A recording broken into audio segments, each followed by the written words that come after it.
Hi and welcome. I'm Pamela Harrison from Intel, here to tell you about the latest Intel GPA news and updates.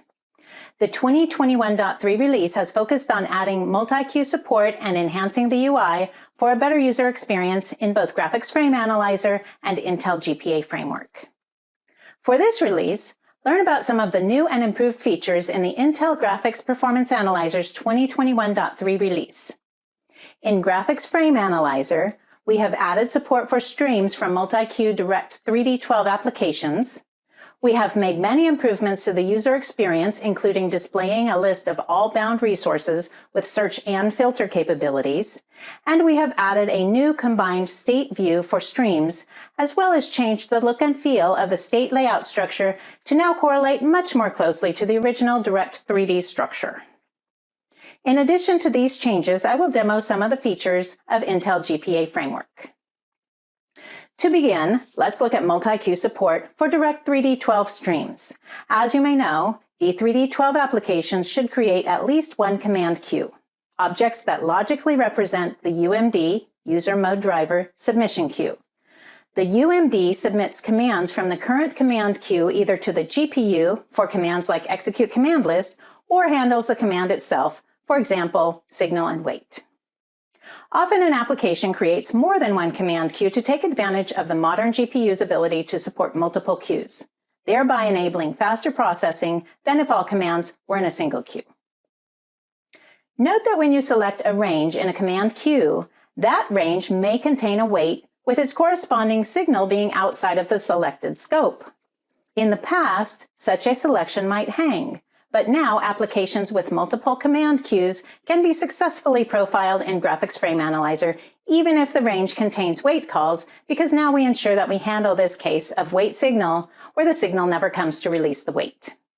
Hence, you are now able to open any frame that has a wait call.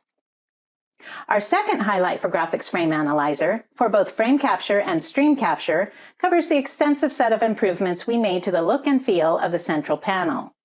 We now have a vertical list containing the full set of bound resources. Each resource can be selected with a single click rather than the multiple clicks that were previously required to drill down into grouped subsets. Selecting a single call displays a full list of all bound resources for that call, whereas selecting multiple calls merges all resources used in those selected calls. In addition to simplification of selection, we have added color coding of resource types everywhere we show usage of the resource. Orange for input, green for execution, purple for output. These colors can be seen on the filter buttons, in resource history, and also in the bar chart across the top of the window. As well as filtering resources by whether they are input, execution, or output, we can also filter according to render type, arguments, buffer, geometry, texture, and so on, as you can see. Further, we have simplified search and added keyboard navigation support. Now, as long as you have selected the panel, you can start typing without clicking into the text box. You can search by full or even partial resource ID or debug name. Also, you can navigate through the panel with the arrow keys on your keyboard. Third, in Graphics Frame Analyzer, we now have a combined state view with both PSO states and non-PSO states for stream capture files. For the PSO, pipeline state object states, you will see states such as stream output, blend state, sample mask, rasterizer state, depth stencil view, input layout, and so on. And non-PSO states, such as RS set viewports and RS set scissor rects, which are set by graphics API calls without any special object.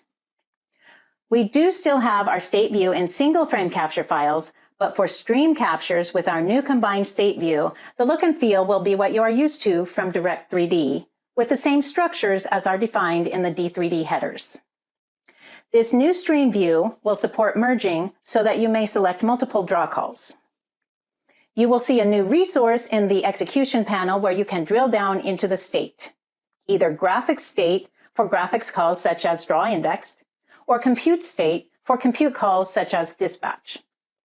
Select the state to see a list of nodes, then open any of the nodes to see what was executed during that part of the call. If you select multiple events, for the elements with different state values, we show the value as an ellipsis as different state values cannot be combined. This new state view is great because it allows you to examine the parameters of fixed function stages of the pipeline to make sure that all parameters are set as expected, potentially giving you clues to what may be wrong when a bottleneck is in one of these pipeline stages. And finally, for those of you who use our command line tool, Intel GPA Framework, we've added support for mesh shaders and sampler feedback for DirectX 12 Ultimate. Also, we've improved support for Direct 3D12 multi-frame streams. See the release notes for more detail about these and other improvements we've made. In the last 2 release videos, I showed how to capture a frame using the command line and open it in Graphics Frame Analyzer. Here, I will show a bit more functionality. For a simple stream capture, as shown previously, run the GPA injector with the capture layer invoked. To add the HUD layer, heads-up display, add the HUD layer option. Notice when I add the HUD layer, I put the HUD layer option before the capture layer option in order to include the HUD layer in the captured stream. If I enter those options in reverse order, the HUD will show in the capture window, but will not be included in the captured stream. Another useful option allows you to defer capture, meaning do not start capturing immediately on application invocation. Once the capture window opens, type L when you want to begin a capture and L again to end the capture. You may capture several streams this way during a single capture session. And last but not least, one more really handy option allows you to capture a particular number of frames in each of your deferred capture files by adding a frame count. In this case, I press L each time I want to start a capture, and the capture ends automatically after capturing 10 frames.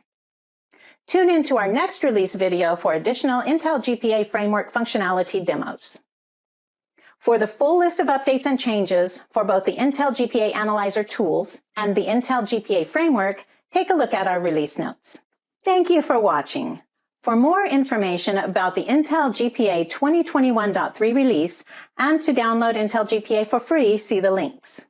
Remember to like this video and subscribe to the Intel Software YouTube channel for more Intel GPA news and updates.